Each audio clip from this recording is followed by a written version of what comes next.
Awesome. I think you're muted. Afwan. Okay, we're live now. Alhamdulillah. What best way to start? Alhamdulillah.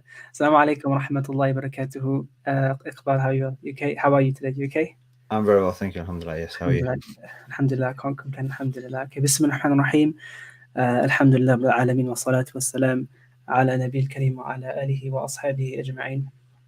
Jazakallah khair for having us or being part of the show, this podcast or the show, inshallah ta'ala, about transforming your prayer. And without further ado, inshallah, before I get into the questions, I thought, it'd be really good to get your thoughts on what Transform Your Prayer is all about as a project, and what kind of what is the vision behind it, inshallah ta'ala. Sure. Okay. Bismillah ar-Rahman ar-Rahim. So Transform My Prayer is a project I suppose I started formally just over a year ago now. So it's towards the end of 2019. And it was, I think emerged after several years of, I suppose, thought and concern for the way in which we pray and the way in which prayer is taught. So Salah is obviously, like, it goes without saying, it's super foundational, critical, central, so it's so important. And based on statistics that I had seen and my experience since I started in teaching this thing, most Muslims, I mean, more than 50% of the Muslims, well, at least I could speak for the UK, at least in my experience, don't pray on time 5 times a day, like regularly. Yeah. So at least 50%. So that's one sort of issue. The other issue is that whether we pray regularly or don't, concentration, focus, Salah being a sort of a meaningful experience, is still evades a lot of us, basically. So it's something I've given thought to, obviously on a personal level, and just an issue of concern that has been developing over the years, I suppose. And then I thought, well, look, I'm gonna I always used to, over the years, encourage, anytime I had any interactions with any scholars or imams or whatever, I would always try to raise the issue and sort of encourage them to maybe give more focus to this, because I just felt it's a very unaddressed issue as well. Obviously there's content out there, there's bits of things, but nothing necessarily really structured that takes you through, like, actually what people's common problems are when it comes to concentration. Like, why can't they concentrate? Why can't they focus? Why do they keep doing things in their prayer that actually doesn't, it basically just not normal, right? It doesn't really make any sense, like, rationally, when you analyze it. It's like, what have I been doing, all these years? So eventually I just felt, look, I'm going to do something about this myself, basically. And it does complement, for me personally, it does complement my work at the National Zakat Foundation, where I'm still the CEO and have been for 9 years now. Just as Allah constantly encourages us, reminds us about Salah and Zakah, I suppose I've made my sort of mission most of the things that I spend my time on, Salah and Zakah, right? So I've tried to align, I suppose, myself to that in a way, and hopefully bring some benefit, as far as these. I think that's really interesting, actually, that when you mentioned that you worked for National Zakat and then you started this, I was like, oh, Zakat and Salah, always in the Qur'an together. I'm going backwards, I suppose, but still trying to bring them together. Yeah. Alhamdulillah, alhamdulillah. I was going to ask you actually one question before we go to the questions from the students, is that why do you think it is a problem in the first place? You mentioned you used to speak to the imams, you used to speak to the scholarly people about this as an issue. People should, make this more of an issue. But why is this? Why do you reckon, or what is the causes of these? Well, it's interesting, right? So, I mean, Allah answers that question, really, I think, in Surah Al-A'la, which is one of the common chapters of the Quran that we recite, that begins Sabbih isma rabbika al-a'la. So at the end of the chapter, Allah says, قَدْ أَفْلَحَ مَنْ تَزَكَّى وَذَكَرَ اسْمَ رَبِّهِ فَصَلَّى. That successful indeed is the one who purifies themselves, remembers the name of their Lord, and prays. But then he says, بَلْ تُؤْثِرُونَ الْحَيَاةَ الدُّنْيَا. But, or by contrast, or however, or almost as if to say, unfortunately, you still continue to prefer the life of this world. وَالْآخِرَةُ خَيْرٌ وَأَبْقَى. And the hereafter is better and more lasting. So at the root cause of it, fundamentally, it's an issue of, like, certainly in terms of the issue of like inconsistency of Salah, like where we miss prayers, delay prayers, abandon prayers. What are we doing? We are choosing other than Allah at that particular point in time. Yeah. Yeah, we're choosing to give preference to ourselves, to other people, to whatever objective. Something is taking the place that Allah should be taking as priority at that particular moment in time. So there is therefore, in general terms, and the way it's worded in those verses is that we have given preference to the life of this world over and above, what really counts for towards our hereafter. So that's at that kind of a level in terms of praying or not praying. And then there's the problem of praying but not really praying. And I think there I think it's a consequence of the way in which we have understood Salah and the way in which it is taught. Like, if a lot of us think about how we have actually learnt to pray, like a lot of us have done that by kind of like natural sort of osmosis absorption, just over time, like from different sources. We're not actually sure how we've done it, to be honest. In a way, maybe we can think about the fact, maybe there was some parental influence. I followed others that asked here or there. We've often not been connected with the subject matter in a kind of in a way where actually, frankly, we can reasonably be expected to sort of fulfill or to direct ourselves appropriately in the prayer. So I think there's a teaching issue, but the root cause here fundamentally, I would say, is a misconceptualization of God himself and what this Salah actually represents. Fundamentally, it comes down to this.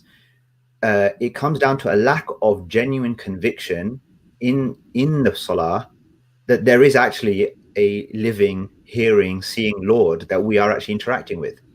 That's basically what it is. Now, that might sound like a strong statement, but I believe basically that is what it comes down to, because there are certain things that we do that when we reflect upon them, there's just no way to claim that we were simultaneously conscious that a living, hearing, seeing Lord is before us, if you like, and we are addressing him. And then the kind of things that we do, and the way in which we say, which we can elaborate on, like, they don't match up. So there's an issue of, like, there are levels of belief and conviction, right? And so, yes, in some theoretical sense, right, we are believers. We say La ilaha illallah, we are Muslim. We have submitted in some sense. But then beyond that, there's like infinite levels that you can I suppose traverse and go through. And I suppose that's what it is. It's like, what is the real relationship that we have with our Lord, and how well do we really know him, and to what extent is the rest of our life outside of prayer directed towards him, really? All of these things play a factor. I mean, before we go to the question, inshallah, I just want to elucidate the point that how you mentioned you start from zakat and then you move to salah, and then what's the thing before salah, which is what you mentioned, it's the belief in Allah subhanahu wa ta'ala itself. So I find that it all makes sense. Sometimes people like to think everything is separate from each other, but Islam is one holistic solution, and Salah is part of that, a huge part of that puzzle. And I'd like to ask you a few more questions, actually, because in the winter in the UK, especially in the UK, we have Fajr Salah. Fajr Salah and Maghrib as well, actually. Fajr Salah happens at sunrise is approximately 8:15, and Jama'ah is 6:45 in some mosques. So it's reasonably quite late. If before lockdown you'd be going to work, so it reasonably is quite late. You just wake up for work and you pray your salah and go. But we find that we are going through a very unique problem, is that people are struggling to wake up for the Fajr Salah. What kind of remedies would you give for this sort of solution, or this sort of problem? And how could we orchestrate a solution for it? Yeah, sure. So I think it comes down to some of the broader questions which we've been sort of posing of ourselves, like more recently, or just now, right? Which is to say, like, where does we have to make an overall decision about the importance, like where the importance of prayer fits into our overall life, in terms of our priorities. Okay, is it our number one priority? And it should be. I mean, oftentimes we feel as though we're inserting salah in and around the rest of our life, and that, for example, our studies, as students, or our future careers, or whatever, like, they actually are, in our minds, our kind of central, literally occupation. I mean, in more ways than one, actually, our occupations and the things that occupy us more than anything else. And so, relative to all of these other things, like what is central and what is peripheral? Yeah, oftentimes we think, okay, our career, our studies, whatever, some worldly objectives that I have, that these are central, and then peripherally, or I just insert Salah around. Whereas we need to reorient our perspective to say, no, Salah is central. Okay, and then we insert these other things around. For this purpose, by the way, I will come back to the Fajr point specifically, but for this purpose, it's always worth reflecting on the origin of the 5 prayers. As we know, the Prophet ﷺ was initially instructed with 50 prayers in the day and night. It's really worth us thinking about that, because whilst, of course, it was then reduced to 5 prayers, in truth, if the requirement upon us was 50 prayers in the day and night, it wouldn't have been too much. That would have been perfectly reasonable. And then it's worth us thinking about, well, what would our lives have looked like then? Yeah. Like and it gives us a sense that the number one thing that we have been created to manifest, to demonstrate, is our submission, devotion, commitment to Allah, by making sure that we give Him that time as He has obligated upon us. Yeah. So I think there's that, the overall kind of priority thing. As far as Fajr specifically is concerned, look, ultimately it's about sleep, right, and waking up, really. I mean, I think that once we've solved the issue of it's 90% of it is determination, and where does this fit into my priority set? Like, it's like, if you have a flight in the morning, or people have to wake up early for work, whatever. Like, millions of people around the world. I remember I used to reflect upon the fact that oftentimes that we struggle to wake up for Salah at the same time when millions of people around us will have already woken up for the sake of pursuing their daily sort of job and making sure they turn on time to do the things that puts bread on the table. Yeah. So their connection, their commitment to their whatever worldly occupation is greater, therefore, than my commitment to waking up for Fajr. Like, when you think about it like that, it kind of acts as a bit of a motivator, because frankly, that's just embarrassing. I don't want that to continue to be the case.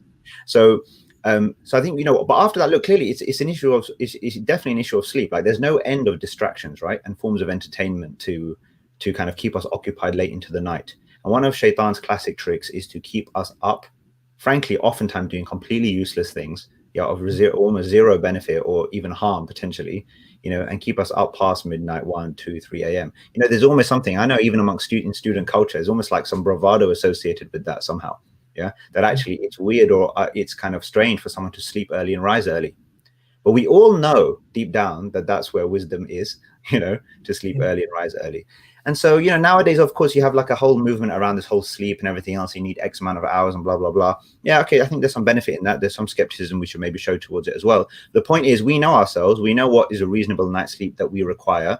I mean, it's just a question of timing, right? And discipline. So if we need 7 hours of sleep, we know that we need to wake up at 6:30. Well, you need to be in bed by 11:30. It's still pretty late. Right? You can still achieve whatever you need to achieve. So it really is a question of discipline, and forcing yourself to cut off after a certain point in time. Certainly, like restricting device access after a certain point in the evening is a healthy thing. And finally, one other thing I'll mention, just in the context of students, is obviously where you're encouraging and helping each other, it always helps. So I know, like, back in the day, I'm sure it still carries on. People have these like Fajr chains or whatever. First person who's the most reliable, they'll wake up, they'll call the next person, they'll call the next person, they'll call the next person, right? So as a way to support and encourage each other. Of course, if you're praying congregation, you can challenge each other to meet congregationally for prayer, and to gently put some pressure on each other when people are failing to turn up. That also helps. Yeah. So a degree of a peer pressure, certainly at the initial stage of our journeys, is helpful, just to motivate us as well. So yeah, these are some of the things I would point to. Definitely, inshallah. Barakallahu feekum for that. I mean, one point that you mentioned that reminded me of my time at university was you'd have Fajr buddies. Right, exactly. Yeah. That you'd either call them, or if you lived in the same dorms as them, you'd knock on their door. Sure. Yeah. So it just reminded me of a very funny incident when I did that. But when you wake someone up very early in the morning, they're not the most, not those happiest people that wake up. Yeah, you're not the most popular person at that time. Yeah, right. You're not the most popular person. So it just reminded me of it. It was a very good thing at university. I think university students that are listening to that, that are living in dorms with your friends and stuff like that, inshallah, and definitely, I think that's a good advice. Inshallah. Also, you mentioned the idea of sleeping early. You mentioned one of the reasons why we don't sleep early, or potentially why we don't do that, is because we are engulfed in social media or in our phones and stuff like that. Yeah. But I mean, I'm guessing there's some sort of psychological issue that could have on our sleep, because not just psychological rather, but like we're telling ourselves we're going to go to sleep, but then our brains are physically awake. Sure. I mean, even physiologically, right? I'm no expert on these things, but Yeah. they have all of these studies and what have you that talk about the effect of the kind of the light that obviously screens are emitting and stuff, and the effect that they have in terms of us being able to calm down sufficiently and be in a state or good state in order to be able to sleep and everything else, and how it affects the quality of our sleep as well, right? It's really not a kind of, it's a very simple idea. It's not profound, right? But it is hard for people to have that discipline. I think it really comes down again to this kind of question of like what it's that ability to choose between what I want to do now and what I really want most ultimately. Right. And for me to say, look, if I don't want to meet Allah in a situation where I'm having to account for the fact that I just, for no real good reason, like, was, missed prayer upon prayer upon prayer. Yeah. When I could easily, I will have no excuses. So don't give yourself the reason basically now, like to, or allow those excuses or reasons to come into your mind now that kind of prolong. And have that, it is just a question of discipline. So if you say, look, after 10 p.m, that's it, cut off, no laptop, no desktop, no screen, no phone, no nothing. Yeah. Airplane mode. That's it. Airplane mode and alarm. And you want to read a book, you want to do something like that, start interacting with paper again, that thing called paper. Yeah. So do something like that. And then very quickly, you'll end up perhaps nodding off. Right. But I think it's important to, so it is a key factor, and it's very tempting, like the level of addiction and the level of temptation in like checking this app, then that app, then that app, then the other app, oh then my messages again, oh then Facebook, then my email, just going in this sort of circular motion until you're literally completely exhausted, right? And before you know it, it's whatever 2 a.m. or something. That's obviously not going to help. I mean, what do you think about this? The opposite of that, in fact, when you have OCD for Salah. So, for example, I'm not going to pray my Salah until I'm fully awake, and I'm fully ready and prepared to pray Salah, because not everyone realistically is going to wake up with that zeal and that fahm and that understanding of what they're going to read, and Sure. So what advice would you give for them on the other side of the spectrum? Yeah, I mean, not necessarily comment on kind of OCD in the context of an actual kind of medical or a health kind of consideration, but like in terms of just overdoing it. Yeah, I mean, look, shaitan comes to people in different ways, right? So sometimes there's this idea, until you get to a certain point of perfection. By the way, I mean, it's quite common. It is quite common, actually, quite a common sentiment that I have heard as to why people generally don't pray or omit their prayers is because they don't think they're good enough. Yeah, they don't feel they're good enough. They feel, look, I'm sinning, I'm doing all of these, I know I'm doing all these things, like actually I'm not, like, so it's almost a weird kind of it's almost like a in their minds like a good reason but to do a bad thing. Yeah. Which is like it's built on some sort of maybe it comes from some sort of humility or shame actually in front of Allah, but actually now I feel wrong just standing here because I've just done such and such thing. But actually, in a way, Salah is supposed to have that effect actually, though. And we were supposed to then pursue it, because then it becomes a purifier. It becomes a means to, as Allah says, in the Salat tanha anil fahsha wal munkar, right? The idea of continuously turning back to Allah and engaging with Him is supposed to increase our level of our kind of internal regulating kind of mechanism, right? And our kind of level of shame, because we have that transparent relationship with Him. So in between, and if we keep turning back to Him in our prayers, we will over time hopefully reduce the kinds of things that we're doing in between our prayers that we're not proud to turn back to Him, face Him again with. Yeah. But it is another trick of shaitan to basically send you into a state of hopelessness and to despair of Allah's mercy, basically. So there is that too. In terms of like a perfectionism, sometimes with our wudu, people get into a bit of a state about, like every, sort of nanometer of their body, like making sure that everything is like done, now, yes, there's a thoroughness, but we shouldn't overdo it. Similarly, you might wake up sluggish and not sure why, I don't feel ready, whatever. But, I mean, we all know that once you get up, put some cold water in. I mean, I typically personally do wudu usually in freezing cold water, yeah, because it just helps to kind of revive you a little bit. Even in winter, I normally do that unless I really can't take it. So it helps you revive you. Sometimes I listen, and in the mornings, whatever. Sometimes you'll wake up, go to the bathroom, just literally just open the window, right? Stick your head out the window. Just let it just hit you. Basically, let the air just hit you. It will jolt you, right? It will wake you up. Yeah. So a bit of movement, bit of fresh air, cold water. These things will help, obviously. I mean, if I could add to that one thing, what I do is I just make a cup of tea as well in the morning as well. Nice cup of tea, Yeah, hold it for a little bit. fair enough. If you have the time, I imagine that some people, obviously, when they wake up, Yeah, sometimes it might be quite close to the point of sunrise. So I wouldn't recommend too much, of course. sort Yeah. of tea and coffee preparation at that stage. Allah yabarik feek, Allah yabarik feek. Let's move on to the questions, inshallah ta'ala. So that was the first question that we had, was that Okay, sure. the thing with these questions, I'm just looking in hindsight, the nature of these questions are such that we probably answered some of these already in No genuine problem. conversation, but there's Yeah. nothing wrong with that, inshallah ta'ala. So, yeah, just to elaborate, before we had 60 to 70% of them, of our people that filled out the form saying that they found Fajr to be an issue, which was Okay. quite interesting. And inshallah ta'ala, those that, filled out the form, and those that are listening to this and actually would like to benefit from that advice of Iqbal, I hope that helped, inshallah ta'ala, understand the importance of Fajr and what to do in those situations where we do feel like perhaps we might miss them more than we should. So, in the second question is, in a busy, hectic nature of work and study, how can they make time and even enjoy their salah? And I'd focus on and even enjoy their salah, because sometimes when you can pray your salah, but you don't enjoy it because you're thinking about so much other things to do with work or whatever. What would Mm. your advice be on that, Inshallah? Yeah. Well, obviously, there's a lot to say, obviously, with that, and we need to, in brief, I would say we need to address like different things. So, number one, to actually normalizing Salah as just another meeting that we have is quite a useful thing to do. Yeah. So, for Yeah. example, if you've got a series of lectures, meetings, work engagements, whatever, depending on whatever stage you're at in your life, yeah, there'll be things in the day that have their times. Now, frankly speaking, length doesn't need to dictate, or the amount of time that you have doesn't need to dictate significantly the quality and the focus, or the pleasure, or the enjoyment. Yeah. So you could be like, in the midst of your day, you could do something for 5 minutes that you find to be very valuable, rewarding, you're focused on it, yeah, you enjoy it, it's beneficial, you're connected, you're focused, and then you can move on to the next thing, right? In some ways, actually, the fact that each prayer, maybe only takes 5 or 10 minutes, right?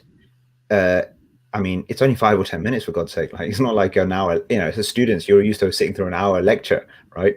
And we know the challenges that can exist in terms of focus in those things. So actually, focus shouldn't be a problem, and even enjoyment necessarily isn't correlate. Like enjoyment, and the kind of tranquility, etc.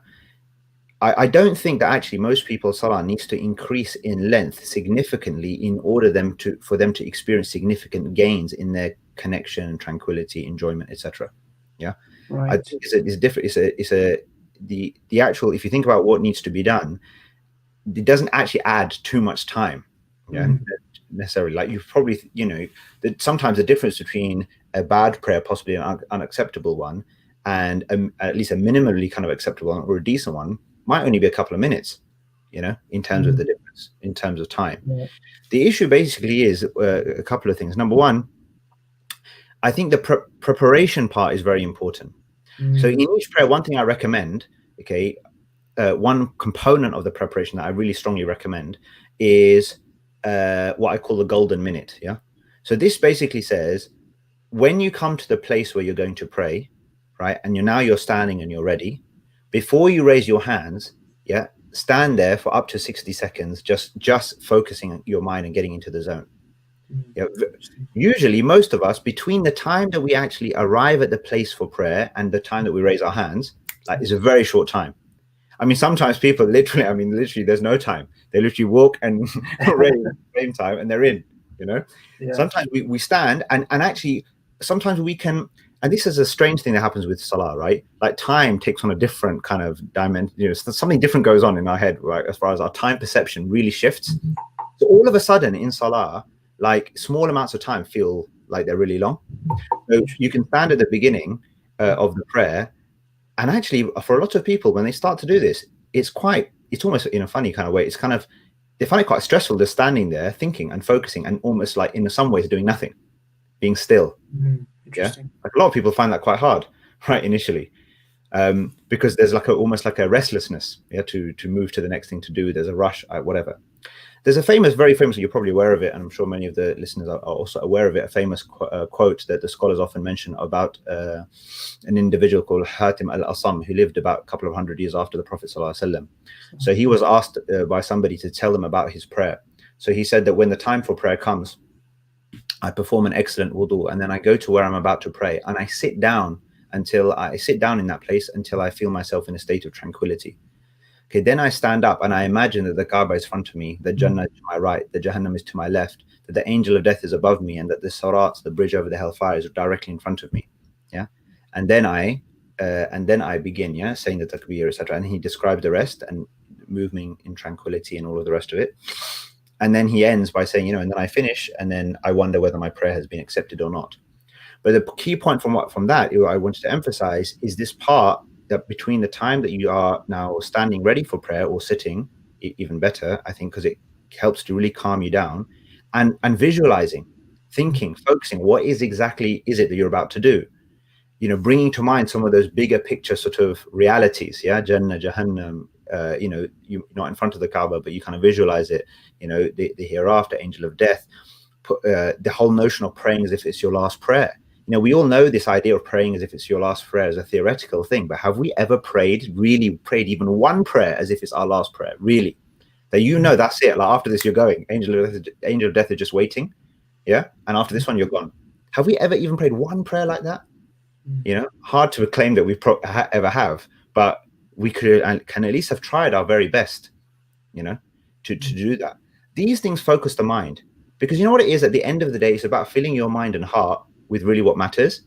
And when you do that, the reason why all of this helps, because all of a sudden then the thing that you have just been involved with, you've put a buffer in between that and what you're about to do.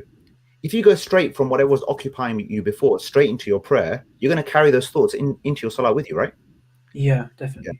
And and then usually what happens is we've done Allahu Akbar, we've done Fatiha, and then somewhere in the surah after Fatiha, then we kind of realize where we are, what we're doing. We kind of are catching up. What ends up happening is that our tongues and our bodies, like, are in first and second position. Then in third position is our mind, and in fourth position is our heart. So like catching up. But what needs to happen is that we need to speak and move at the pace that our thoughts and emotions can stay in tune with. When these things become misaligned, then it becomes very hard. And there's an effect in salah that ends up happening for a lot of people where you literally feel like you're being pulled through the other end. It's not like you're in control almost. It's like you're just being like pulled through by this satanic force almost, right? They're just like drawing you through too quickly. So I think that preparatory thing is really important. There's one other point I'll mention in terms of the enjoyment issue, which is say less but say it better. Yeah, definitely.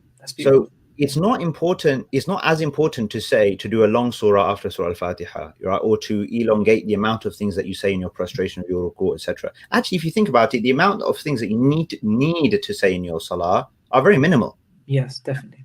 Yeah. Let me ask. Let's take one example of something just to illustrate this point. So when we say "Ihdina Salat al-Mustaqim," okay, so we say every day in our salah, in every unit of prayer, we ask Allah, it's a supplication. We say to Him, guide us on the straight path. Now, a lot of us may know the meaning of Ihdina Salat al-Mustaqim if asked, but the question is, when we say it, do we say it? Two things. Number one, do we say those words, and at the same time as saying those words, we're actually conscious of the meaning of what we're saying? That's number one. So there's a difference between, I think one of the questions that was shared with me is that, look, you might know the meaning, right? But you're still not able to focus. That was the next point. Yeah, right, fair enough. Okay, so, but this connects with this idea of focus and enjoyment and everything else. Because the single biggest problem that people face in their prayer is that they don't say things as if they mean what they're saying. So there's number one, being conscious of what you're saying, then there's understanding what you're saying, then there's meaning what you're saying. These are three different levels. Okay, so I can be conscious of what I'm saying, meaning I can hear the phonics of Ihdina Salat al-Mustaqim. I might not know what it means, and so if I don't know what it means, I certainly can't mean what I say. Then I might know the meanings, like theoretically, okay, I might have studied it a little bit, or I just know, if asked, what does Ihdina Salat al-Mustaqim mean, I might be able to answer the question. But that doesn't mean that in the prayer, whilst I said it, I was aware or thinking about what I was saying. So that's another thing. Now, in order to do that, you have to slow it down. each statement, yeah, especially for most, I mean, unless we have a high level of familiarity, I mean, with Arabic, yeah, and I am, I'm someone who studied Arabic from a young age or over sort of many years, right? So I would say I probably have a reasonably high level of familiarity with the language, right? No expert, but sufficient, okay? Even so, because most of my life I'm not thinking, dreaming, interacting in this particular language. Yeah. So when I'm now in Salah, I have to slow it down. It's not like I'm communicating now. It's not like at the moment my mind and my emotion can keep up with the pace of my English. Yeah, basically. So I'm aligned right now. Yeah, in that sense. And so it all, like, the communication hopefully makes some sense to you, right? Or at least it's coming across to you that I care about the subject. Okay, I mean what I'm saying. I'm saying something that's remotely logical, perhaps, whatever. Yeah. Whereas in Salah, what ends up happening is that because we're not used to that frame, we have to slow down to allow ourselves. So it means that we pause in between the statements. We think to ourselves, okay, I'm about to say, then I start studying, okay, guide us on the straight path, and then I say it. Yeah. Or I say the statement and I pause and I think about what I've just said, right? Or I say it slowly enough that whilst I'm saying it, like the statement in Arabic and the meaning in English, like, is coming simultaneously to me. Yeah. Okay. So I think that's really important. And then the last part is to mean what I say. Now, this is really the key point, and this is a point that I don't think I've rarely heard mentioned in my life on any subject of discussion of prayer. But I think it's really important. Think about, especially when you are in a silent prayer. Yeah, think about how you say "Ihdina Salat al-Mustaqim," to stay with our example. Now, there's a big difference. There's a big difference between, okay, this is a classic rendition, I think, of most people's Fatiha, okay, to say it slightly louder than they would as they would say it. Alhamdulillah Rabbil Alameen, Ar-Rahman Ar-Rahim, Maliki Yawmiddin, Iyyaka na'budu wa iyyaka nasta'in, Ihdina Siratal Mustaqim, Siratal Ladhina An'amta Alayhim, Ghayril Maghdubi Alayhim Waladdallin. Right? I mean, I reckon a lot of people, maybe most people, that's how they say it. Most people just read it in wasl, they would just connect everything, so they wouldn't even pause. Yeah, all right, exactly, or even without even any pause, right? Now, the words are said, okay? The words are being said. Okay, I'm not getting to the issue of tajweed and everything else, right? I mean, even this is an interesting point, though. Even in a silent salah, as much as possible, we should pronounce as accurately as possible. Yeah. And not from a technical standpoint. I'm not saying that from a kind of legal or technical view. I'm saying it from the point of view that you're still addressing Allah. Just because you're addressing Him silent doesn't mean you should articulate yourself any less clearly. But the point being, there's a big difference. Now, in English, is there not a difference if I say to you, okay, let's say, for example, I'm stuck for directions. I'm going along the path and I see someone and I need their help. If I say to this person, can you help me with the directions? Yeah. Or if I say to him, can you please help me with the directions? Yeah. Now, in terms of time, there's like a 1 second difference between those two statements. But why do we mumble to Allah?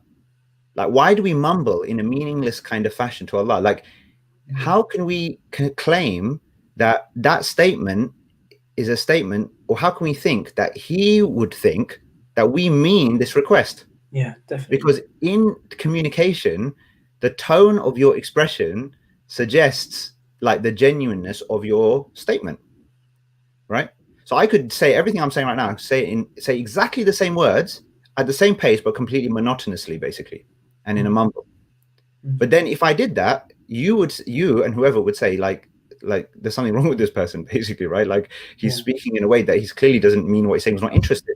But I would just say that it goes back to the original point that you mentioned, isn't it? But you mentioned the point that how we need to know Allah subhanahu wa ta'ala. Because if we don't know we're addressing Allah subhanahu wa ta'ala, then that's obviously the big flaw.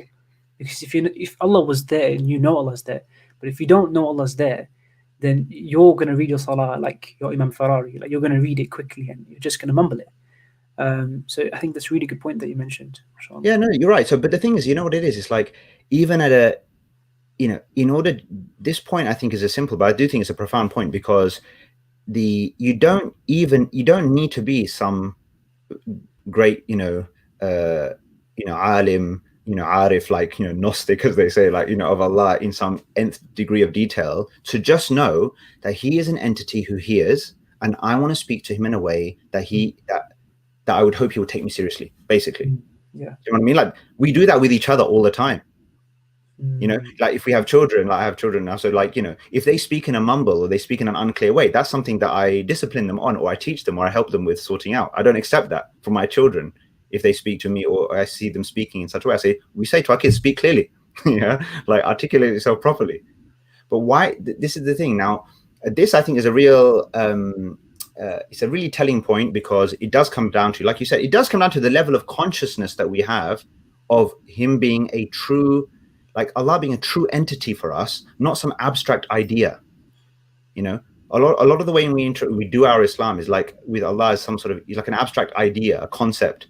And a lot of the way he's taught, like, you know, you think about a lot of the way things like topics such as Aqidah, you know, all these things have been taught in very abstract theoretical terms, not in an applied, real kind of personal, intimate terms. Yeah. And so that's why a lot of people's thinking, you know, in this subject matter is kind of all over the place. But this is just to kind of really bring it down to this key point, which is, try not to say anything in your prayer except that you are understanding, you're addressing Allah directly, and that you want to say things in such a way that you would hope that he would take you seriously, based on the way in which you say it. So, for example, you know, even if I'm doing it silently, obviously I have to say it a bit louder so that I can be heard. But there's a big difference between saying "Ihdinas siratal mustaqim" and "Ihdinas siratal mustaqim." Yeah, I'm not getting into, like, you know, full loud tilawa and everything else. I mean, by the way, even there's a whole danger, because oftentimes nice melodious recitation is motivated by, again, this kind of like an understanding that melodious recitation is what it should be. But usually it's like, you know, there's sort of, it's not actually coming from the heart. Yeah, definitely. It's not melodious because it's resulting from our sense of the meaning and the message. It's kind of melodious because we've imitated like Sudeis and Shuraim and whoever. Yeah. Right. So, and in that sense, so there's a obviously we want to articulate, and that it's a prophetic advice, you know, in fact, insistence to articulate the words of Allah in a beautiful manner, but it should be very personal. Yeah. And it should be like natural and emanating from us and within. Right. And again, as if we're really addressing him personally, directly. Barakallahu feekum for that. Especially the last point. I think that the whole idea of Salah is like you mentioned, a personal connection with you and Allah subhanahu wa ta'ala. And so you should start to communicate with him as you're having a personal conversation. I think that was really a good point, mashallah, tabarakallah. One more question, inshallah, before we move on to the question and answers after this, inshallah, was that there's a constant feeling that that there's no time in life to take 20 to 30 minutes to pray Salah with khushu'. And ideally, that's what khushu' demands. That's what the question suggests, you know, that if you want to pray with khushu', you'd have to pray up to 20 to 30 minutes for Salah. No, I mean, as I think we've touched on, I mean, if the questioner means, you know, each Salah needs to be 20 to 30 minutes, I don't believe it does. It doesn't need to be 20 to 30 minutes. It can be, but it doesn't need to be 20 to 30 minutes in order for it to have been a quality prayer. Yeah. You know, there's the famous narration about the person who came into the masjid and then they prayed, and then they it was an individual prayer seemingly, and then they left, and the Prophet ﷺ, they greeted the Prophet ﷺ at the door to the mosque, and he responded to the greeting and said, you know, go back and pray because you haven't prayed. Yeah, so famous narration, and this happens 3 times, right? So just imagine, I mean, it's an amazing narration, right? So person comes in, prays, is leaving, and then is told by the Prophet ﷺ, go and pray again because you have not prayed. I mean, the Arabic, you know, irji' fasalli fa innaka lam tusalli, like it's explicit, you haven't prayed. Now obviously the person had, you know, in some sense done the things, the components of prayer, but you haven't prayed. Look at the strong language actually of the Prophet ﷺ. Yeah. So it happens 3 times. Then on the 3rd time he's like, look, I can't do any more, teach me. The advice of the Prophet ﷺ to this person is that was to basically go through each stage, and in the Arabic, hatta tatma'in, yeah, meaning like until you are in a state of tranquility in each position. This person's prayer was invalidated, if you like, or unacceptable as far as the Prophet ﷺ was concerned, because it was too rushed. But what we do but I think it's deeper than that. I think it's deeper than that. What we do often in response to that narration is that we think to ourselves, yes, I need to be in a state of stillness, physical, outward stillness, yeah, in between each state. So when I come up from the bowing position, I need to stand still before I go into prostration. And then yeah, and then in between the prostrations. These are the two critical points where prayer is lost. Yeah, the two interim, if you want to call them positions, although they're not actually interim positions, really. Yeah, so standing up from the bowing position, Rabbana wa lakal hamd, etc., and before we're going Allahu Akbar, and then especially in between the two prostrations. Yeah. Okay. Now, sometimes the Prophet ﷺ, we learn in some narration that the length of his bowing and prostration was sometimes equivalent to the length of his sitting between the prostration and standing after the bowing. Many of us, the idea of sitting in between the prostrations for as long as we were in the prostration, is completely alien. Yeah, we've never, we've never done it. We're not sure what we would do was sitting there for so long, right? So many of us, in response to this narration, what we do is that we somewhat artificially hold our position. Yeah. But the problem with that is, I'm not sure it necessarily fulfills the requirement from the hadith, because the hadith says hatta tatma'in, ya raki'an sajidan jalisan, etc. Now, until you're in a state of tranquility. Now, tranquility is an external state, but it's an internal state as well. It's an internal state. And as Ibn Qayyim and others mention in their writings on this subject, that you need to be in each position, each state, not to leave any position of the prayer until you feel you've met your Lord, until you've connected. Yeah, then come out. Right. And then, so it's quite possible to have stood after the bowing position or to sit in between the prostrations in a way that, for example, meets some, 3-second rule, for example, in terms of being still before you move on. But actually, but internally, and maybe slightly physically, there's a bit of a tightness. There's still that thing of moving into the next position, being pulled in, rather than being completely at ease and at peace, even for a short period of time in that position, before you then consciously, okay, Allahu Akbar, and then you move on to the next one. All right. It's like saying the word harmony, like you're harmonizing everything.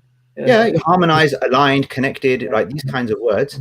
But the thing is that, but you see, doing these particular things that we've mentioned, speaking slowly, taking one phrase at a time and pausing between phrases, not just in Surah Al-Fatiha, but the surahs, but actually even the rest of it, the Salah, especially in the sitting position, the phrases at-tahiyyat, etc., and the salawat and all the rest of it.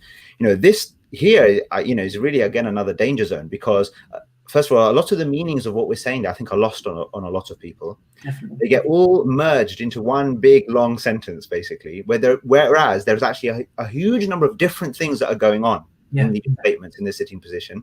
And of course, because typically then we're towards the end of the salah, then our mind has already kind of gone through to what we're going to do next. So it ends up being a bit of quite a risky sort of territory.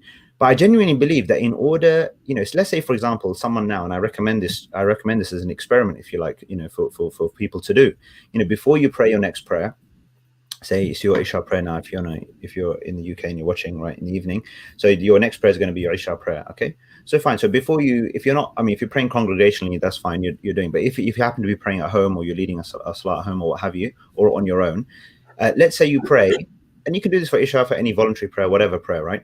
Just look at the clock before you start. Okay, then just pray your normal prayer, and then look at the clock afterwards. Actually work out or understand how much time it typically takes you. For a lot of people, their salah doesn't last more than a minute per cycle. Yeah, right, than a minute per cycle. Meaning that 4-unit prayer takes about 4 minutes, 2-unit prayer takes about 2 minutes, or whatever. For a lot of people, that is the case, right? Like that's as long as it takes. Now, in order to pray what I believe is a minimum level of quality in terms of pace, in truth, I don't think it necessarily means that you need that. It could be at a minimum 1.5 minutes per cycle. Yeah, definitely. Yeah, it doesn't need to be much longer than that. Now, if you think about that, there's 17 obligatory units in the day, right? So it's, at a minimum, you're talking about 17 plus half of that. What is that? 8.5, 25.5. Let's say 25 minutes, half an hour a day for a minimum kind of level of pace, I would say. That's assuming, obviously, very short or almost no surahs, right, after Surah Fatiha, but like very minimal statements, no extension in terms of what you would say in your ruku, in your sajda, in your praise of Allah after ruku, etc., etc. So that's assuming the minimum level of statements, but to say at the minimum level of pace and quality. Now, I'm just saying these are minimums. So I don't think it means that prayer has to be super long, in order for it to be focused. But what it does mean is that whatever we say, as we've discussed, we say meaningfully, we're conscious, and we take the time to understand the meaning. And and of course, there's a lot of work outside of the salah that we need to do, I suppose, in terms of increasing our understanding of who Allah is. But to do that in a very, I suppose, in a more normal way, where like as if we're trying to build any kind of relationship that we're building, where we have a genuine interest in the other person and we are inquisitive and we find out more about who this really is, and all of that will help. Definitely. Barakallahu feekum for that. I mean, what this webinar has shown for me, at least, is the rationale you can use to justify having an effective prayer. It can't be. It's not something that should be overlooked. I think sometimes when we just think of salah, we just think salah. Okay, I've got to pray my salah regardless, and there's no rationale put towards it. But then when it comes to education, when it comes to work, we put in so much thinking into that, That's right. and there is output. There is output in that thinking. There is more effective solutions. There is more, and I think from what I've gathered from this conversation is that we should be thinking about our salah, and we should be thinking about harmonizing and being aligned with our salah, both in our hearts and in our actions.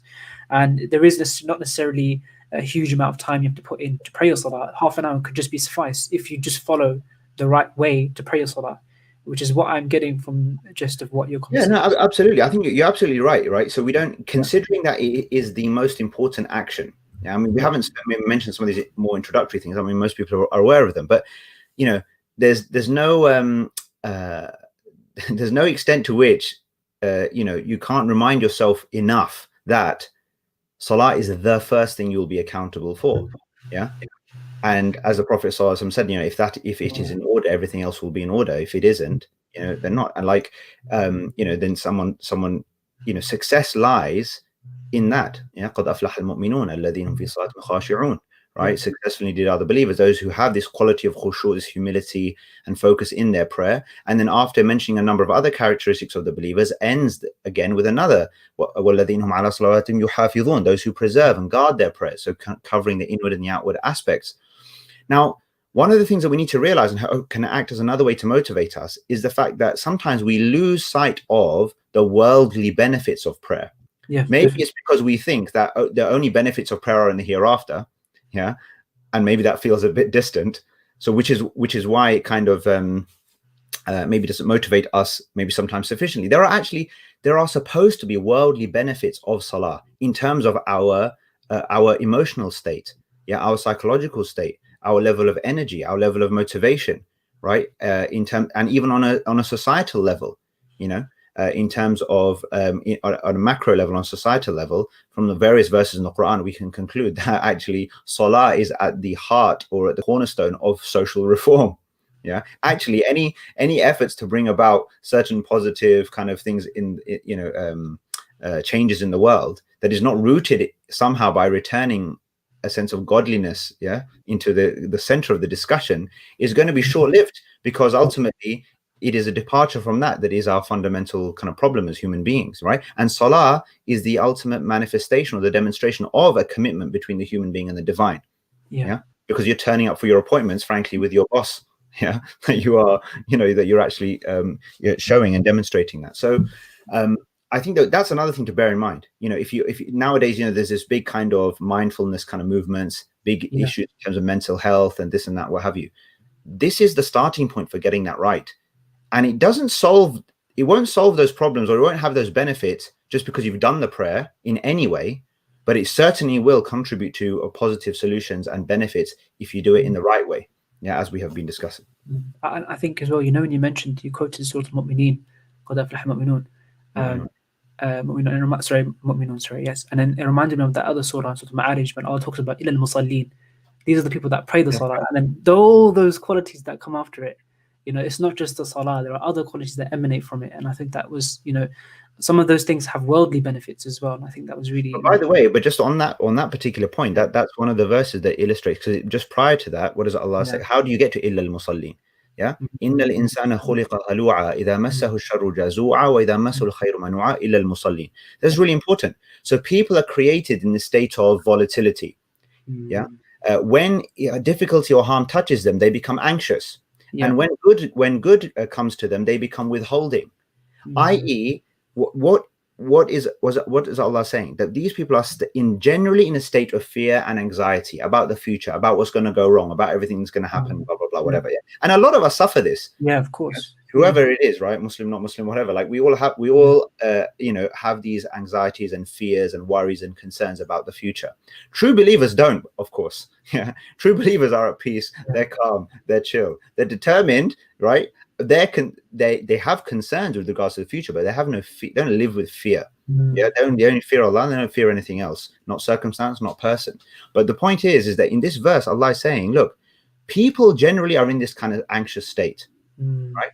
إِلَّا الْمُصَلِّينَ, except for those who pray. الَّذِينَ هُمْ عَلَى صَلَاتِهِمْ دَائِمُونَ, those who are constant in their prayers. And exactly as you said, a whole number of other characteristics are then mentioned. They emanate from Salah, but then it also closes again with Salah again. Just as into the preservation and guarding prayer is mentioned again. So yeah, it's definitely at the a kind of a root purpose. I mean, the Prophet ﷺ used to tell Bilal, arihna bis salah, right?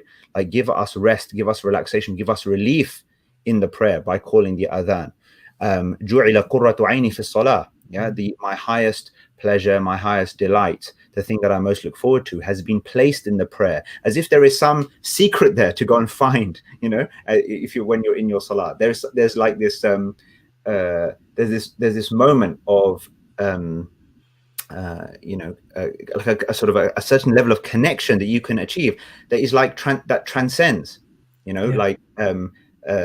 that transcends everything really. And where you lose a sense of even time and space and everything else. One example I give of Salah is like, it's like you enter into a capsule and then you've just you've lifted off, you've gone out from Earth now. Yeah, you're going into some other level. I mean, there's a weak narration that says as-salatu mi'rajul mu'min. Yeah, the salah is the ascension of the believer, and of course it was on the ascension when the Prophet ﷺ received those prayers as well. So it's just like scaling those. Now, when we speak about these things, they seem kind of mystical, sort of perhaps distant kind of things or whatever. But really, it really does come down to the very tangible, practical inputs that we have been discussing. Speak to Allah in a way that's coming from your heart. If you aren't able to speak to him in a way that comes from your heart, question why that is in the first place. Maybe because you've underestimated him. As Allah says, وَمَا قَدَرُ اللَّهَ حَقَّ قَدْرِهِ. People have not given Allah his true estimation. So then they don't know who they're dealing with. So they don't know how to deal with him, basically, right? How to interact, how to communicate. So, that process is obviously, again, it's another wider discussion about how we go about doing that practically. But these are the kinds of things that, inshallah, we need to reflect on and will help. Barakallahu feekum, Shaykhana. We're going to move on to the questions now, actually. So I've been commanded, or been instructed to use this facility on the stream where I can actually showcase the questions, inshallah. So I'm going to showcase the first one. All right. I believe it's this one to show. Yeah. So from Zari, mashallah, would you recommend that one learns the meaning of everything they say in Salah in order to be more present? And what resource would you point them towards in order to learn this? Okay, fine. So definitely, it's definitely a starting point. Like, think about it. There's no other situation in your life where you would say something that you don't mean and think that was, well, meaningful, right? I mean, this is literally the only area where we have this discussion, is in Salah and in generally communicating with Allah, right? That we like, it's a really super obvious point, isn't it? Like the fact that we should communicate in a way that we understand what we're saying. Would you say like active voice rather than passive voice, like something like that? Or like when you speak, when I'm speaking to you right now, I'm speaking my active voice. Like I'm not on autopilot. Like I'm genuinely having a conversation with you. Sure. Would you argue that one should learn the meaning in their salah so that they can speak in the active voice as opposed to the passive? Well, yeah, exactly. Effectively, yes. Now, no doubt, the repetition. This is, I mean, another interesting kind of avenue of discussion. But the repetition, of these statements, and again, the way in which we have become maybe accustomed to learning about Salah in this kind of rote, purely memorization type of thing. Yeah. It definitely does. It does present a challenge in terms of what do these statements really mean to us. Yeah. And then and saying them in a meaningful way. I mean, the question says, would you recommend that one learns the meaning? I mean, I'm not just recommending, I'm saying like, if to the extent that I can, I'm insisting, that you take the time out, that anything, don't say, anything you say in Salah, you need to at least understand the meaning of what you're saying, the literal meaning as a starting point. And then there are obviously layers and levels of depth. So for example, when we say Alhamdulillah or Subhanallah, Subhanakallahumma, Subhana Rabbi al-Azim, Subhana Rabbi al-A'la, all of these statements, we can all equivalently learn that Alhamdulillahi Rabbil Alameen means all praise belongs to Allah, Lord of all that exists, right? Today on earth, God knows there's been like, a billion such phrases have been said by people. But there are also probably a billion levels at which that statement was said. From, by the way, they're completely unacceptable, right? To the most beloved to Allah as well. So the question is, like, when we say that statement, what does it actually mean to us? What are we thinking about? What emotion does it bring forward? Yeah. What do we actually, what's it built upon really? Like, is our sense of, and our expression of praise, like, built upon a level of knowledge and understanding and reflection about Allah and his creation and what he does and who he is and how he does things, that is full of wonder and amazement and respect and reverence, such that when we say Alhamdulillah, it feels and means something completely different. So I think that's a really good point, actually, Sheikh. Because before I learned Arabic of the Salah, like for me, I didn't know anything, but I had to connect to Allah subhanahu wa ta'ala. So it was more like an obligation for me to connect. So I would just visualize me being an abd to Allah, being a servant to Allah, and just spiritually get myself and stay in sujood and just imagine myself and try to envision what would an abd do, what would a slave of Allah do, and then slowly I got to appreciate the learning and the meaning of it, and then that's just when everything just changed. Like that's when my salah just went completely like the next stage. So I think there's two different angles you could look at it, but I think the general just is have that emotional awareness and that connectivity to Allah subhanahu wa ta'ala. Yeah. In terms of resources, like, I think, look, there's a number of different, I mean, frankly, if you just Googled it, you would find the meanings of most of what is there. On like obviously in the way I have it on the transformmyprayer.com at the moment, there's not much by way of resources on there on the website. It's mostly just information about the courses. So I've been teaching like a specific course that I've been developed. It's depending on what version of it we teach, somewhere between 8 and 12 hours of slight teaching time, which is typically spread over a few weeks or whatever, a couple of hours a week, or an hour and a half a week for 6 to 10 weeks, whatever, what have you. And then in that process, go through all of the, in addition to general discussion, like some of the ones that we've been having, it goes word for word through everything that we say and the meanings and everything else. But like just to access the literal meaning, I mean, there's a whole ton of online resources for that purpose, which you can easily get hold of. Barakallahu feekum. There's another question here. Let me see if I can press show.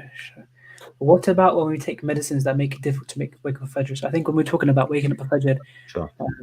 So what would you say to that, inshallah? Look, I think the kinds of things which we have where we have certain constraints like this, so medical type constraints or whatever. I mean, look, I'm not providing specific advice because it all depends on the specifics of the situation. And so the last thing I want is for someone to do something, in terms of their medical situation that from this that it causes harm. But I think, obviously you can look at, is it the certain medicines must be taken at a certain time? Do they have to be taken at night? Could they take them in the morning instead? Blah, blah, blah. So these kinds of obvious considerations. Other than that, look, la yukallifu Allahu nafsan illa wus'aha, right? You do your very best. So you take your medicines, they have a drowsy effect on you. Maybe you take them slightly early, take them 7, 8 p.m. if that's something that is okay for your situation, so then you can get a decent sleep or what have you. And then you can hopefully still wake up in time. Yeah. You do your best, Allah is merciful. You do your very best. You don't make it an unnecessary excuse, right? For delay or missing or whatever. But you do your very best. And after that, you leave it to Allah and you accommodate, depending on the particulars of your situation, accommodate it to the best extent that you can. I have a very interesting question, actually. This is from Baba Salim. And I genuinely think this is an interesting question. Okay, good. I'm sure it is. How do you connect to when we're praying Salah, when there's someone who leads Salah? Because that is not in our control. So what is your question? Sure. What is your thoughts on okay, well, to be honest with you, look, actually, a lot of the principles that we've spoken of can be equally applied. Yeah. Right. Now, no doubt they become more challenging if there is an imam who basically doesn't get it, like themselves, right? And that frankly sometimes is the situation. Yeah, whether in whatever context, it could be a mosque, sometimes it can be in in different places, what have you, right? But most look, in the standing position, obviously the view of the majority is that the follower will still articulate Surah Al-Fatiha, right? So obviously there are different views on this, but like, if the imam is reciting loudly, then you listen, you pay attention, you follow, and you feel the meaning. Now, what to visualize here is that you are part of now a group, right, that has come to meet the king, and you have a leader who's petitioning on your behalf, but you're all in it together, basically. So you're paying attention, and of course after the Fatiha you're all saying Ameen, yeah, because you're all trying to express to Allah that, yeah, that's it, that's what we want, may it be so, we want the guidance. What is Ameen, by the way? A lot of us, we forget why we even saying Ameen. We're saying Ameen in response to Ihdina Salat al-Mustaqim, yeah, guide us to a straight path. We elaborate on the path, and then we say Ameen. Yeah, and so when the leader, the leader of this band now in front of the king, basically says on behalf of the group, guide us, then the group basically reflects to the king their keenness for that thing to be answered by saying Ameen. Yeah, so we listen carefully. Now, if the imam is silent, either in a silent prayer or for the silent parts of a loud prayer, then we would say the Fatiha ourselves, so then we can apply all of the same things. Now, if we are on the fourth verse of the Fatiha and then the imam moves, we move with the imam. That's fine.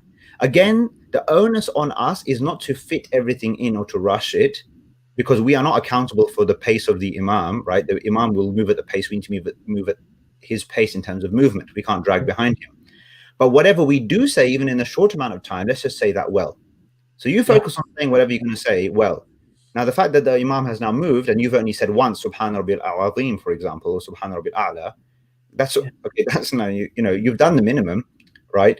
But you now move. But whatever you do say, don't rush just because he's rushing, if you understand me. You stay with him, right? And then you still express whatever you express. So look, in whatever prayer, you still say most of whatever you would otherwise say.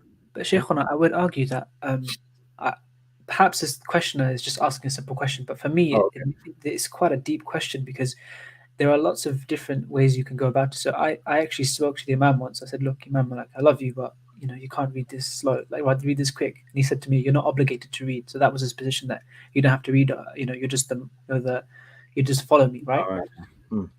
So if you can't do that, then I would argue, maybe perhaps Shaykhana, you can elaborate on this, but just to make your sunnah prayers, at least when you're not in the masjid, make your sunnah prayers that compensates for that lack of time. No, sure. Sure, but that's like a roundabout solution. Yeah, so that's meaning that still doesn't.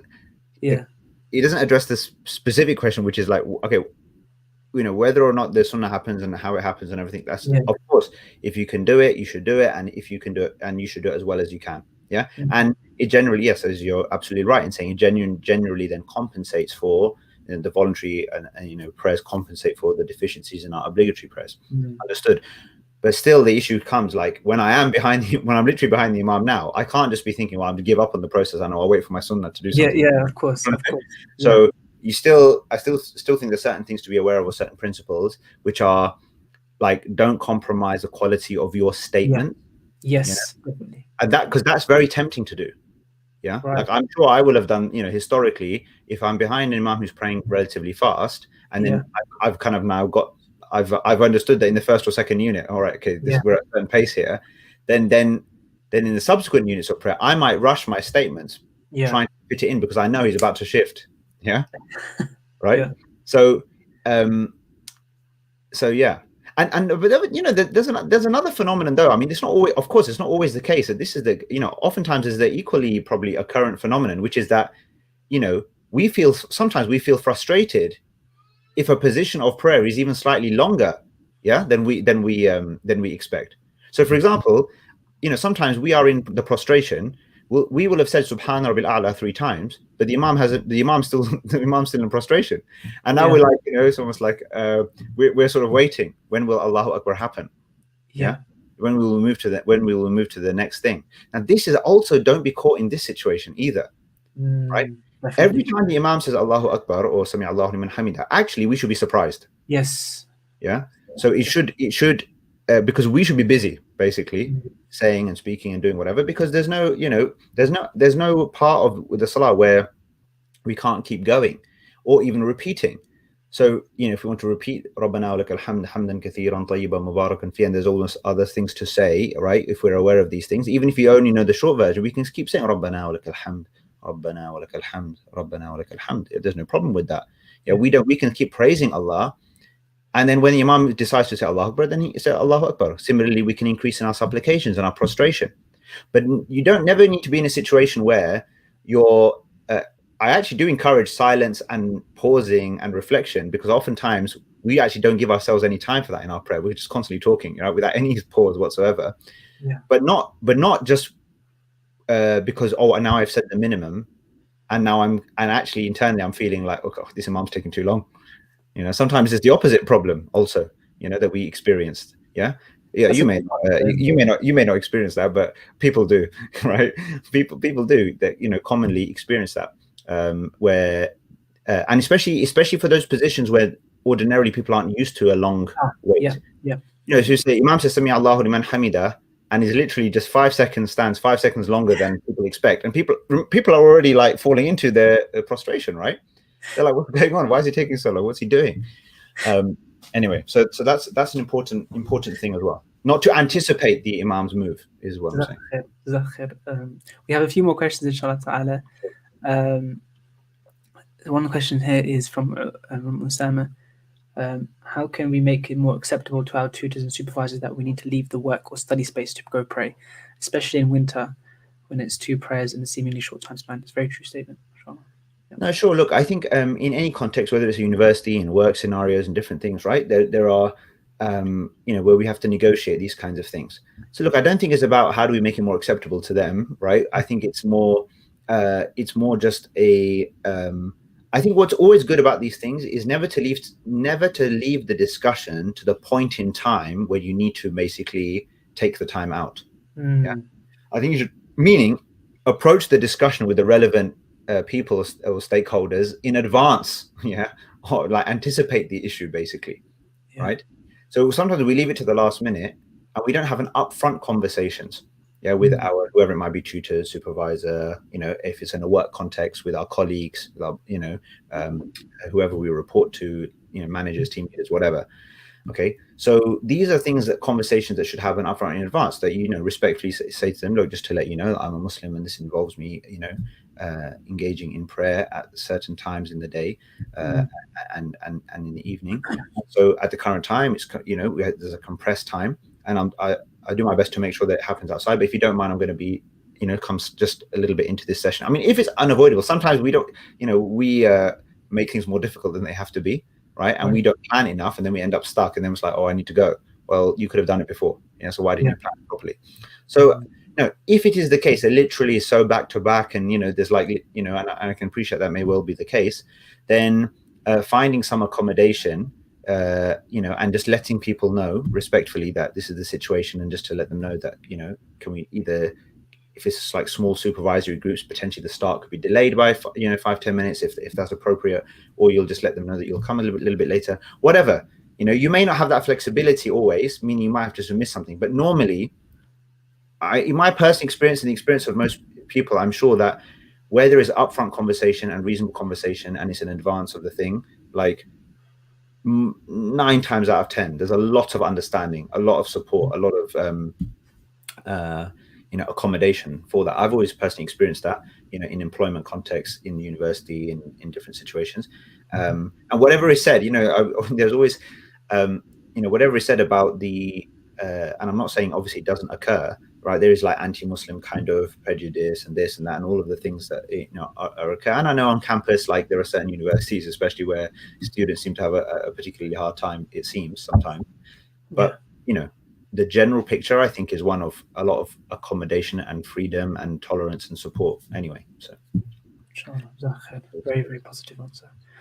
We have one more question from Feroza. Sure.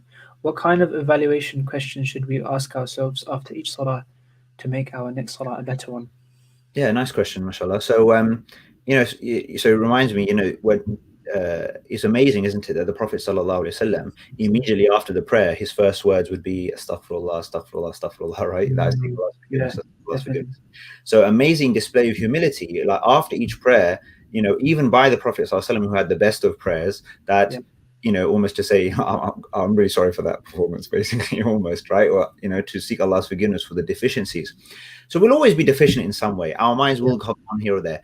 And I think that is simply to think about, a couple of things in line with what we've been discussing. Were there particular aspects or parts of it where I felt I rushed a bit too much, I spoke a bit too quickly, and I lost the sense of what I was saying, basically, right, in terms of the meaning. Meaning, I rendered the words appropriately, perhaps, or accurately, but my mind became disconnected from my tongue, and the words that I was uttering. So I think it's just worth reflecting on where that happened and why that took place, what was going on. And then to ask yourself, prior to the beginning of the prayer, did I give that space just before I was about to begin to really get into the zone? And that's I can't overemphasize that kind of golden minute idea that we spoke of, because if you were to think about plotting your level of concentration across a prayer, if you were able to do that, there's going to be some degree of volatility, right? Either a lesser amount or a greater amount for most of us through a prayer. But at least you see at the beginning, before you begin, you can really basically raise the starting point of that line. You can sort of charge it up almost, and then at least then whatever volatility happens, it still happens hopefully at a generally higher state. Yeah. So I think to ask yourself that question, and so I think that those are really the kind of the specific questions or evaluations I would ask, and don't get down about it. Like, I think that's the important thing as well. Like, I think sometimes in these discussions, like, on the one hand, yes, like we will have said things, I will have said things that are deliberately designed to, maybe shock you, wake you up a little bit, realize that, subhanallah, like, it is possible that most of the prayers that we prayed by any reasonable standard are just not acceptable. They wouldn't be acceptable. It is possible. That is possible. That's a possibility we have to consider. Yeah. But on the other hand, even one good prayer, one amazing prayer can put you in paradise too. That's also the case, you see. So, don't become down or depressed about where your situation is at or what your experience has been, if you feel, based on the discussion that we've had, that actually maybe it's not where it should be. Just look forward positively, build up slowly, and each time just have that just I suppose what you want to feel after each salah is that I tried my best. Yeah. If you feel that you tried your best, and if in between your prayers, like you rightly pointed out, Asim, like that you are slowly investing more time outside of the prayer to make the quality of your prayer better, because that's critical. You cannot make the quality of your prayer better if you don't spend any time outside of your prayer thinking about how you're going to do that, right? Like, I suppose, like we're trying to do now. If you simply are relying on just turning up in salah and making a better go at it without doing anything outside of your prayer that contributes to it, it's unlikely to yield much success. Yeah. So I suppose just to sort of think about those things. Yeah, as I said, don't feel down about it. Take it stage by stage. Just each time try and feel that you have done your best. But you ask yourself those questions. Did I rush? Were there statements that I said that I really didn't mean? Maybe I should revise or think about, okay, what is the meaning of that section again? How would I say it? One, just the last point I'll mention here is that, which I didn't mention explicitly earlier on, is that I often recommend to people to say in English, assuming that's your first kind of language, say the things that you say in prayer in English outside of your prayer, say them to Allah, and say them in a way that you really mean them. Because I don't think you're going to be able to do it in Arabic unless you've done it in English. And again, that might feel weird to people, right? But I'm saying to you, like we said earlier, the way we say a Fatiha, if we were to translate it, it kind of, all praise belongs to God, Lord exists, the Lord of mercy, the giver of mercy, the master of day of judgment. You alone we serve, you alone we ask for help. Guide us on the straight path, the path of those whom you've favored, not those who've incurred your anger, nor those who've gone astray, may it be so. Yeah, that was that's how it in English, right? That's the translation for Al-Fatiha. That's actually that's like what we're saying, and that's how we're often saying what we're saying. Yeah, definitely. Now, outside of your prayer, why don't you even practice to yourself? Right? You don't have to do it with anybody else, but literally you're directly addressing Allah. All praise belongs to God, Lord of all that exists, the Lord of mercy, the giver of mercy, master of the day of judgment. You alone we serve, and you alone we ask for help. Please guide us on the straight path, the path of those whom you have favored, not of those who have earned your anger, nor of those who have gone astray. So now in English, that's a rendition that you might think, okay, or is like a more meaningful expression of those words. Definitely. I'm saying that if you can't do that in English, which is the language that you mostly think in, dream in, interact in, talk in, yeah, then you're never going to be able to do it in Arabic. Now, when you take it back to the Arabic, and you think about how you would express the Arabic in a meaningful way, you're more likely to be able to do that. Yeah. And the expression is going. And similarly with we've focused on Fatiha by way of example, but similarly on all of the other statements that we say. So I think that's a useful kind of exercise.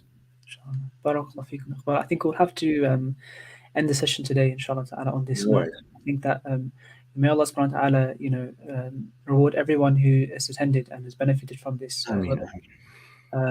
It is a pillar of Islam. So this is a pillar of Islam. We discuss something so important. And Brother Iqbal, Ustad Iqbal, may I reward you for giving us your valuable time to talk about something so important. Jazakallah khair. I have nothing else to say really, but yeah, Jazakallah khair. And inshallah ta'ala, for those of you that are on social media, do look out for Roots Academy, inshallah, posting more webinars up to come, inshallah ta'ala. Barakallahu feekum wa ahsan ilaykum subhanak wa bihamdik wa nashhadu an la ilaha illa ant wa nastaghfiruka wa natubu ilayk. Wassalamu alaykum wa rahmatullahi wa barakatuh.